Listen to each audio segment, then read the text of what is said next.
नमस्कार। इंतजार इंतजार नजर आसमान में उमड़ते और घुमड़ते बादलों पर और लगातार लेट होता मानसून और इसका कमजोर प्रदर्शन। जी हाँ, हम बात कर रहे हैं मध्य प्रदेश के मौसम की और मध्य प्रदेश पर मानसून की जो आमद है वो 24 जून को हो चुकी थी और आज 28 जून है।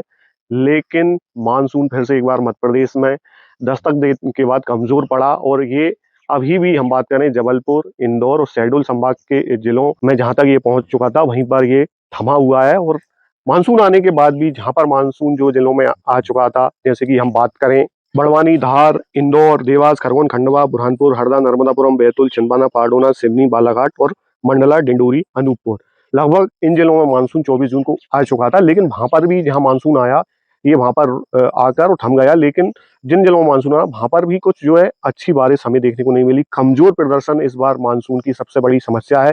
ये आगे तो बढ़ता है लेकिन फिर जैसे ही आगे बढ़ता है एक दो दिन बाद ये कमजोर हो जाता है। मध्य प्रदेश में भी जब 24 जून को मानसून आया था तो ऐसा लगा था कि अगले से 3-4 दिनों में ये बाकी मध्य प्रदेश को और आगे बढ़ के कवर करेगा।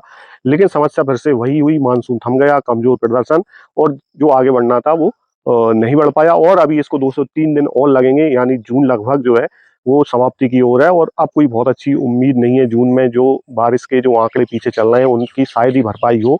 हम पूरे मध्य प्रदेश की बात करें तो पूर्वी और पश्चिम में एक बड़ा गैप है। पश्चिमी मध्य प्रदेश में आंकड़ों में सरप्लस बारिश है, यानी सामान्य से ज्यादा बारिश। पश्चिमी मध्य प्रदेश की बात करें, इंदौर संभाग, भोपाल संभाग, इसके बाद ग्वालियर चंबल संभाग और कुछ जिले जो है नर्मदापुरम संभाग, इनमें जो है सामान्य से अधिक बारिश है। लेकिन पूर्वी मध्य प्रदेश में जैसे जबलपुर, शहडोल, रीवा, सागर संभाग है, उनमें 50% की कमी हुई है। ये आंकड़ों में तो रहता है, लेकिन पश्चिमी मध्य प्रदेश में भी जब हम क्षेत्रवार देखें इसको तो ये जो है जो वर्षा का वितरण है वो क्षेत्रवार बहुत असमानता इसमें है। धरातलीय जो स्थिति है वो बहुत अलग है। आंकड़ों में ऐसा लगता है कि पश्चिमी मध्य प्रदेश जो है सामान्य से अधिक बारिश पा गया, लेकिन ऐसा नहीं है। आगे भी हम बात करें मानसून की, जहां इसको आगे बढ़ना है, भोपाल हुआ, सागर हुआ, इसके बाद हम बात करें विदिशा, राजगढ़, शाजापुर, उज्जैन, आगरमालवा, नीमच, मंदसौर, रतलाम, झाबुआ, गुना, सोनगर, श्योपुर, भिंड, मुरैना, ग्वालियर, दतिया, टीकमगढ़, सागर, दमोह, कटनी, पन्ना, छतरपुर, सतना, मैहर, उमरिया, मऊगंज, रीवा, जबलपुर, इन जिलों में इसको अभी और आगे बढ़ना है। हालांकि अगले 2 दिन में वही जो बारिश है उसी प्रकार रहने वाली है। खंड बारिश, टुकड़ों में बारिश है, पैची रेन है, अलग अलग जो स्थान है वो छूटे जाते हैं, कुछ स्थानों पर बारिश होती है। यही प्रवृत्ति रही है इस बार मानसून की। लगातार जैसे जैसे मानसून का समय गुजर रहा है इसमें जो असमान वितरण है, असमान वितरण होता है, किसी क्षेत्र को कम मिलना, किसी क्षेत्र को बारिश में भरपूर मिलना या ज्यादा मिल जाना, यही इसकी प्रवृत्ति रही है। और आगे भी यही इसमें 2 और 3 दिन में उम्मीद है। ये जो सारे जिले मैंने बताए इनमें वही बारिश की प्रवृत्ति रहेगी। स्पॉटेड स्थानीय वर्षा इनमें देखने को मिलेगी। वही अचानक दोपहर बाद बादल बनते हैं और जो 15-20 मिनट की तेज बौछारें या आधा घंटा तक की हल्की ही बारिश दे सकते हैं। भारी बारिश अभी की कोई उम्मीद नहीं की जा सकती। सबसे महत्वपूर्ण जो उम्मीद है वो जुलाई का पहला सप्ताह। हालांकि पहला सप्ताह 15 जुलाई तक भी देखें तो ठीक ठाक मॉडल्स दिख रहे हैं कि बारिश जो है वो मध्य प्रदेश के लिए अच्छी मिलने वाली है।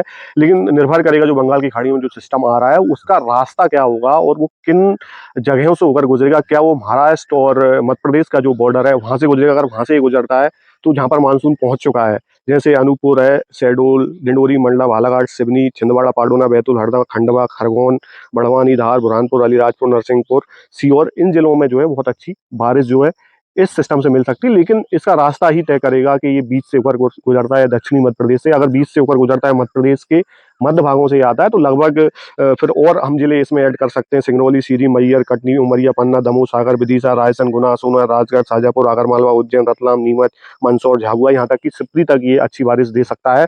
तो जून तो इसी प्रकार रहेगा। 2 दिन और बचे। हालांकि जून में 2 दिन जो बचे हैं उसमें भोपाल संभाग के आसपास, रायसेन, विदिशा, देवास है, राजगढ़, गुना, इनके आसपास थोड़ी अच्छी बारिश इसमें हो सकती है। और नीचे की तरफ जाए तो नर्मदापुरम है, हरदा का कुछ क्षेत्र है, इनमें और अच्छी बारिश 2 दिनों का अनुमान है। लेकिन जो सिस्टम है उसी पर अभी मध्य प्रदेश का आगे का भविष्य निर्भर है। पहले सप्ताह में कि कितनी बारिश मध्य प्रदेश के अलग अलग जिलों को मिलेगी, लेकिन उससे पहले ये जो रास्ता, इसका ट्रैक है वो तय करेगा कि बारिश कहाँ होगी, कहाँ नहीं होगी। देखिए, अल नीनो का असर है इसमें, दुनिया भर के वेदर पैटर्न को प्रभावित किया हुआ है। यूरोप देखिए पूरी तरह से गर्मी में झुलस रहा है।